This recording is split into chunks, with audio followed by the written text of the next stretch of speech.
विदेश पढ्न जाने विद्यार्थीले आत्महत्या रोज्नुसँग मुख्यतः पढाइ र कामको प्रेसर, होमसिक र असफल सम्बन्ध जस्ता विषय जोडिन्छन्। किट युनिभर्सिटीमा ज्यान गुमाएकी 19 वर्षीय प्रिसा शाह र 20 वर्षकी प्रकृति लम्सालको घटना पनि यस्तै कारणसँग सम्बन्धित छन्। पढ्न गएका विद्यार्थीलाई सबै परीक्षा पास गर्नुपर्ने, पैसा कमाउनु पर्ने प्रेसर हुन्छ। परीक्षामा भने जस्तो नभएपछि र परिवारबाट टाढा बस्नु पर्दा विद्यार्थी बिस्तारै एन्जाइटीको शिकार हुन जान्छन् अनि डिप्रेसनसम्म पुग्छन्।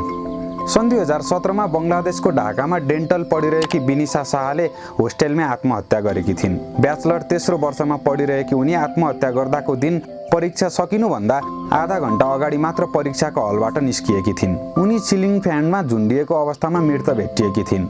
कलेजले पैसा तिरेपछि मात्र पास गराउने भन्दै पैसा मागेर टर्चर दिएपछि उनले सुसाइडको बाटो रोजेकी थिइन्। यो घटनाले पढ्न गएका नेपाली विद्यार्थीहरू पैसाको अभावमा कति टर्चर झेलिरहेका छन् भन्ने देखाउँछ।